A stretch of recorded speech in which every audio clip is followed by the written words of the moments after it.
Today I have part 3 of my multi-part series of mature sapphic ladies in film and TV because while it feels like they're always about the teens and the 20s, I am discovering in fact a rather robust number of options for those wanting a bit more variety. So let's cover 17 more options. Starting with a single season series of First Lady, we got to see Gillian Anderson playing Eleanor Roosevelt, who was the First Lady between 1933 and 1945, while her husband, Franklin D. Roosevelt, was President of the US. She also happened to be a sapphic and was known to have a relationship with a woman called Lorena Hickok, who apparently fell madly in love with Eleanor.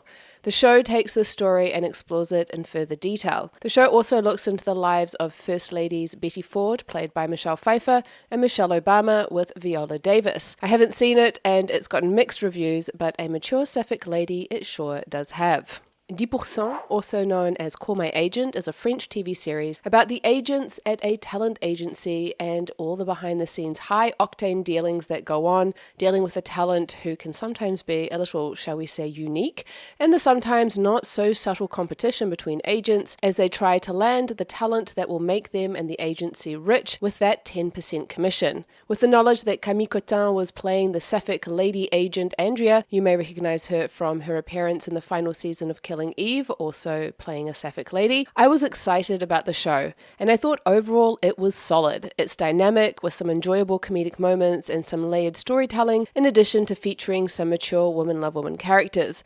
But I was also pretty let down by my second most hated lesbian trope, lesbian sleeping with man, then woman getting pregnant from sleeping with man. It was just so utterly disappointing, and it was happening little after the infamous 2016 massacre of lesbian characters, so I just felt like we couldn't get a break.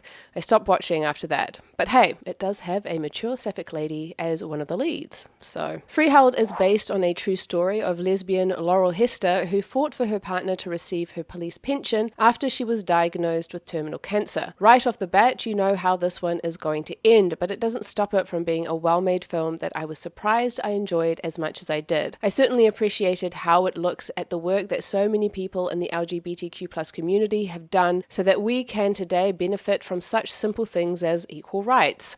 It also boasts some star power with Julianne Moore, who played Gay before in The Kids Are All Right, which made it into part 1 of the series, and Elliot Page, of course, before his transition. And they both give affecting and beautiful performances. Another film Julianne Moore starred in as a sapphic lady is The Hours, a 2002 movie which tells 3 stories loosely connected through the novel Mrs. Dalloway by Virginia Woolf. We follow Virginia Woolf, a suburban housewife in the 1950s, and a woman preparing for a party in the then modern day. All have an element of sapphism in them. Along with Julianne Moore, there is Nicole Kidman and Meryl Streep to make this a star-studded cast. There certainly is a good dose of melancholy running through the film. Given the age of the film, you can probably guess it's not exactly a joyful, happy depiction of woman-loving women, but I do remember being affected by this film and thinking it was well made.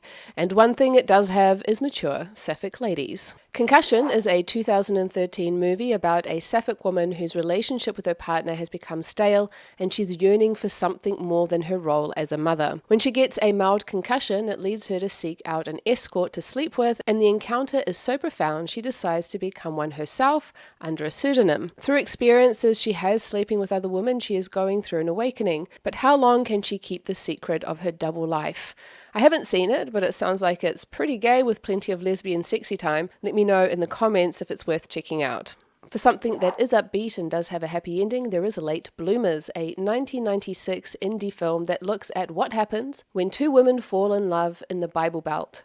Carly, the secretary to the local high school principal, is in a marriage that has long since died, and Dinah, a maths teacher, has never been in love. When they connect over a misunderstanding, a friendship grows that turns to love. While it feels natural to them, the rest of the community has a tougher time accepting it, which causes a rift with Carly's daughter, endangers their jobs, and makes them question what they are doing. But love will win out. Because of it being a dramedy, the narrative, while dealing with the consequences of being lesbians in a small conservative town, doesn't get too heavy with its narrative, allowing for the space for a light-hearted, feel-good film. While it bears the markings of a low budget and storytelling that doesn't always feel even, it is a sweet and positive love story that had me smiling at the end. I watched the movie over on Tubi Canada, and it may also be available in other countries' Tubi services. Although if Tubi is not available to you, as I have mentioned before, your best friend is a VPN. Not only for online safety because it encrypts your data, but because it spoofs your location, it makes it perfect for accessing geo-restricted content. And I for sure have benefited from that. I know it's a bit odd, but I do have a link for both Surfshark and Nord VPN in the description. I've tried both of them out and found Surfshark to be a tad cheaper, but sometimes a bit slower,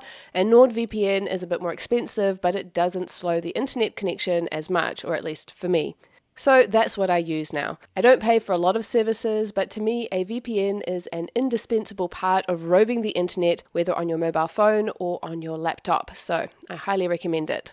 La Tourneuse de Page, a 2006 thriller, follows Mélanie, a girl who, some years before, as a young girl, fudged an important piano audition due to one of the adjudicators, Ariane. Growing up, she decides to take revenge on Ariane by infiltrating her life and becoming indispensable as a page-turner during Ariane's piano performances. There appears to be an attraction, but is this part of the revenge or something more?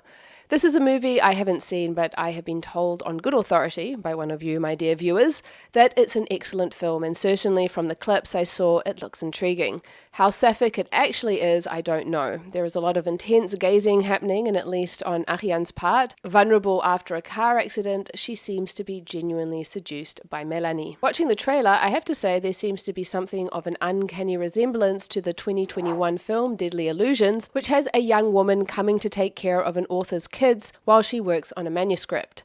There equally seems to be a seduction of the older woman who, given how deeply her novel writing affects her, is also in a vulnerable state of mind that this young ingenue is taking advantage of. From the little digging I did, it seems this movie is of much lower quality, likened to Lifetime, and not in a good way. So I don't know that it's something to be recommended, which is a shame because I do like the idea of Kristen Davis of Sex and the City fame playing gay. Let me now cover the following briefly as I have covered them many times before. The pairing of Otalia from the cancelled soap Guiding Light has the resident bad girl Olivia falling for the wife of the man whose heart beats in her chest.